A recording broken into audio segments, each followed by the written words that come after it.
Hey, Cyberspace, Nathan Wallace coming at you from the home office today. Today is October 5th, 2018, and this is another segment as far as industry news. I like to divide things up into three different categories. So we have general, so this is general power grid, smart grid news. We have power system cybersecurity news. Conferences, both recent conferences and future, so it's really amazing as far as how much focus now is actually on control system cybersecurity, power grid cybersecurity, SCADA cybersecurity. And you have basically different conferences, some of which are hyper focused on the power grid, and some of which are really just the general control system space. So let's get started here. So hurricane outlook. There's actually two systems. There's Leslie in the Atlantic, tropical storm at the moment, and then Sergio Pacific, which is a Cat 3, so definitely something to watch out for. And we can actually bring this up next week and dive in. So keep on cruising, So the next thing, as far as general, we have Duke. Duke is actually in the process of installing 530 electric vehicle charging stations. So that's huge. And, a lot of this, part of this is basically how the utilities are kind of starting to shift their business model. So as we adopt more renewables, as we adopt more, this idea of electrification, as we bring more of these, electric cars online, well, now we need charging stations. Well, it really is pretty smart for utilities to adapt their business model to help kind of prevent this so-called death spiral, right?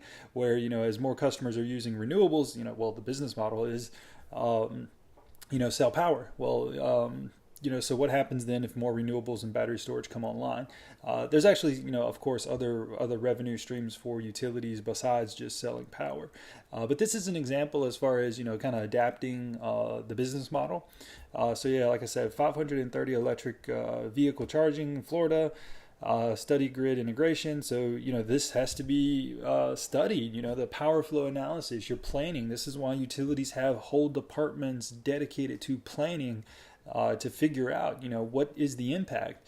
Do we need a new substation? Do we need a new transmission line to go into this area where these electric vehicles are going to be? And I mean, that's going to be a huge draw, potentially.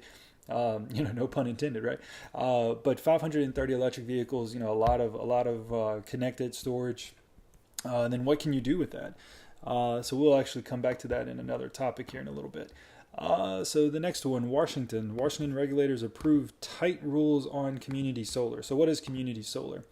Here's another utility dive article. So, some communities are getting together, subdivisions, even some small towns, and they're like, okay, well, let's invest in kind of this group solar farm, solar array, and now we have this energy source that can help offset our usage, for that community. So they are a generation source feeding the grid now. So, as far as what are the regulations at the utility commissioner level that needs to happen, and what do the utility commissioners need to look at? So this does bring up some good stuff. I actually had a conversation just this past week with a friend of mine on this topic. He's an engineering manager with a utility. And, honestly, in some cases, when it comes to the physics and understanding what has to happen to successfully get that power from the solar, from the battery storage, from the wind, back to the grid, to have that two-way flow of power, there's a number of engineering challenges that have to be solved. So if we're just creating laws without really understanding those engineering challenges and whether or not the grid, the feeder circuit can even support that, so a lot of cases it needs to be upgraded. But anyways, topic for a different day. So Washington regulators approved tight rules on community solar. So this goes in, they actually passed a ruling. So let me bring that up. And I'm going to have all the links below, all kind of concentrated. But this goes in, saying, well, you have to register, who owns it.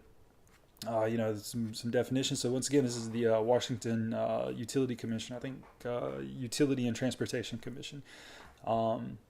So it talks about defining it and then just different rules and regulations around it. So definitely something to pay attention to, especially as all the different stakeholders, as the customers, the integrators, the construction crews that are building these systems. This is stuff to pay attention to, and it's going to evolve, as we try to create, this bi-directional grid, a smarter power grid, smart grid. More that is more resilient. There's a lot of engineering challenges as well as a lot of legal, honestly, legal stuff that has to get sorted out as well. So the next thing proposed, Pepco. So it turns out, based on some looking at some of this, the DC area. I mean, population's increasing. So as you get more people, you get more buildings, you get more companies. And bam, what happens? There's a higher demand of power. So Pepco basically proposed this project, I think, to basically upgrade some existing substations as well as create a whole new one. So $851 million, and basically some environmentalists are coming back and saying, no, there's other ways to do it. And I'm not sure. I mean, it's not like it's a whole new power plant. I can understand the environmental concerns around a power plant. I can even understand the environmental concerns around, let's say, a transmission line, especially one that goes through a forest. I mean, we actually, we were recently building a transmission line, and yeah, it was during, the bald eagle nesting, and, we had to start at the other end until they got through roosting, basically. So there are, I can understand the environmental impact for big projects like transmission lines or even the exhaust or product coming out of a coal-fired power plant, as far as the environmental impact there. But as far as, a substation, there's not a whole lot as far as an environmental impact. Yes, there are some streams and rivers that you have to be aware of. But I mean, what's the other option? If you need to get power to the DC area, they're starting to reach demand as far as what the infrastructure could support. There's not a whole lot of other options. This is just my personal opinion. Volkswagen wants to connect basically the cars to the grid. So this is a automotive world article. Volkswagen accelerates e-mobility for the masses. So they discuss different things as far as connecting. Let me see if I can find it. Zero emission vehicles will stabilize the power grid by storing surplus capacity in the power network. So what that means, right? Your vehicle is plugged in during the day while you're in the office working, and basically the car can act as a temporary battery storage. To where, if you have this connected for multiple cars, the utility then can pull power back out of those cars to supply the current demand. And this is, to kind of help curve or offset that so-called duck curve in the, throughout the day, to where the utility or the customers, basically the peak demand, kind of in the afternoon, late evening, or towards the early evening rather, people crank up the AC, and it also varies throughout the time of year. Winter is different than summer, but basically, can we use vehicles now as battery storage? Especially these electric vehicles that have the batteries already.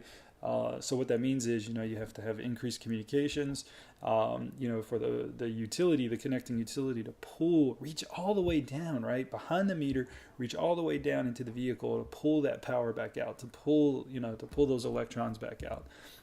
That's crazy. And, if it only is, 1 to 5%, and if you do that across several cars, you can really, really, provide some voltage, some source, to help curve that offset, like I said. So it's really, the owner of the vehicle is not going to notice a difference. If it's 1%, 5%, they're not going to notice a whole lot. And then when it's cheaper, you just charge it right back, charge the vehicle right back. So that's an interesting, technology. It does take, some security. It does take some integration to solve that. One other thing I wanted to mention, definitely welcome any thoughts, feedback on this. So Cybersecurity, several of us at the office, we launched a series, so October is National Cybersecurity Awareness Month. So we have different tips of the day. So, this week was the first week. So Monday through Friday, we posted a total of 5 videos here. So the first one, intro USB removable media. So that's Schweitzer's little USB warning tags, so that's awesome. You can order them directly from SCL, from Schweitzer. Detecting phishing attacks was the second one. So different things to look at as far as in your email. Creating secure passwords, how to do it. This is one of our cyber engineers, so phenomenal. example as far as how do you create a secure password. Two-factor authentication, what is it? So another same cyber engineer basically going into the detail. And then I wrapped up one today as far as botnets. So a botnet in 2016 was actually responsible for bringing down the internet. So I'll talk about botnet in that video, or botnets, kind of explaining what they are, what a zombie is, what a C2 server is, and really in the context of the power grid, in the context of a control center with different substations. So yeah, definitely check that out. Welcome any feedback or thoughts on that. And then the Department of Energy. The Department of Energy basically announced this week, I think it was October 1st, probably saving it for National Cybersecurity Awareness Month.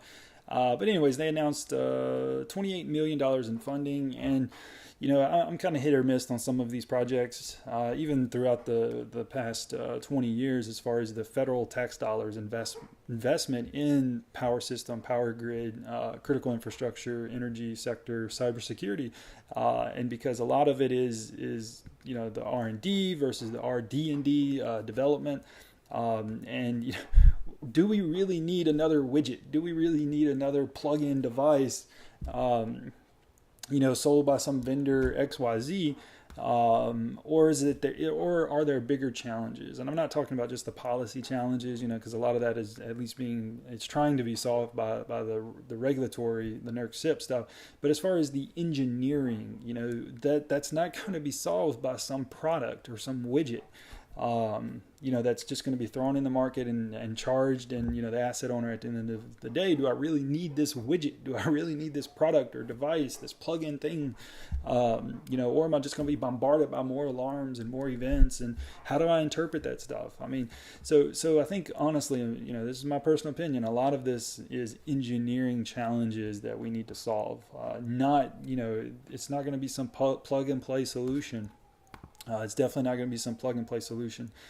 But it is some good, one or two projects there I'm actually pretty impressed, and I'm looking forward to seeing what the outcome of that will be.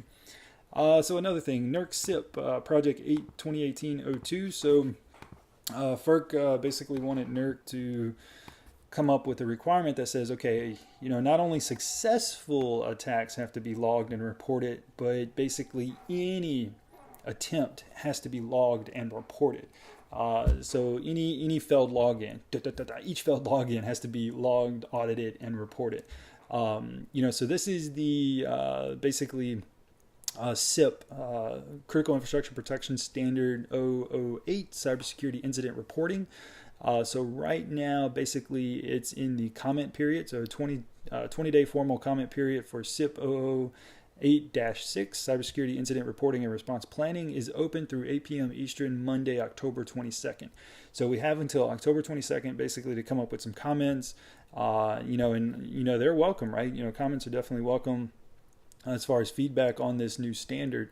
So definitely, if this is stuff you're into, I would recommend taking a deep dive into this standard, because this is the stuff that the utilities are going to have to comply with.